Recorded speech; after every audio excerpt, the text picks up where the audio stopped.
আজ আমি সবার প্রথমে ঠাকুর মা স্বামীজির শ্রীচরণে প্রণাম জানিয়ে আমি একটু মায়ের কথা আলোচনা করার চেষ্টা করছি। আজকের বিষয়টি হচ্ছে আমাদের মা সারদা দেবী রাধা, সেই কথা আমি একটু আলোচনা করছি। তো রাধারূপিণী শ্রী শ্রী মা সারদা। স্বামী ত্রিগুণাতীত মহারাজ যখন মায়ের কাছে মন্ত্র দীক্ষা নিতে যায়, তখন শ্রী শ্রী ঠাকুর মায়ের সম্বন্ধে বলেছিলেন, অনন্ত রাধার মায়া, অনন্ত রাধার মায়া কখনো না যায়, কোটি কৃষ্ণ কোটি রাম হয় যারয়। কি সুন্দর কথা ঠাকুর বলেছিলেন। ঠাকুর বুঝতে পেরেছিলেন যে মা শারদাই রাধা, মা শারদাই সীতা, মা শারদাই সরস্বতী, সব দেব দেবতাই মায়ের ভিতরে আছে। তো ঠাকুর মাকে চিনতে পেরেছিলেন যে মায়ের ভিতরে সর্বদেব দেবী। ঠাকুর যখন দেহ রেখেছে তার কিছুদিন পর শ্রীমা বৃন্দাবনে গেছেন।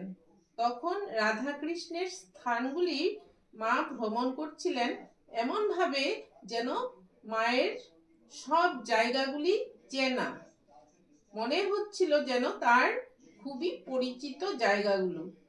তো সেই স্মৃতিগুলি দেখতে দেখতে মা ভাবাবিষ্ট হয়ে গেছিলেন, একদম শ্রী রাধিকার মতো।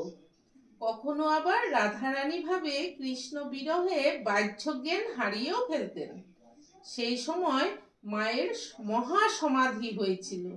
সেই সময় একদিন গৌরীমাকেও বলেছিলেন, আমি রাধা।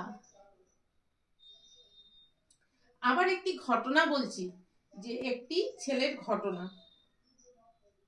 একটি ছেলে ঠাকুরের পুঁথি পড়ে মায়ের কথা জানতে পারে।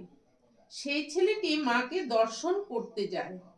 মায়ের চরণ স্পর্শ করে সেই ছেলেটি ভাবাবিষ্ট হয়ে গেছিল। সেই অবস্থায় দেখতে পেয়েছিল মায়ের চেহারার মধ্যে রাধা কৃষ্ণের যুগল মূর্তি। মায়ের ভিতরে সেই ছেলেটি দেখতে পেয়েছিল যে মায়ের ভিতরে রাধা কৃষ্ণের যুগল মূর্তি। তাই শুধু নয়, তিনি দেখেছিলেন শ্রী শ্রী ঠাকুরকে, মা কালীকেও। শুধু রাধা কৃষ্ণ দেখেনি, সেই ছেলেটি মায়ের ভিতরে ঠাকুরকেও দেখেছিল আর মা কালীকেও দেখেছিল। তারপর ছেলেটি ভাবাবিষ্ট হয়ে যায়। মা তাকে স্পর্শ করে প্রকৃতিস্থ করেছিল।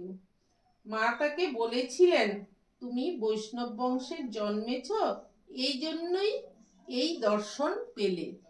মা ছেলেটিকে বলেছিলেন যে তুমি বৈষ্ণব বংশে জন্মেছ, তো এই জন্যই এই রকম দর্শন তুমি পেলে।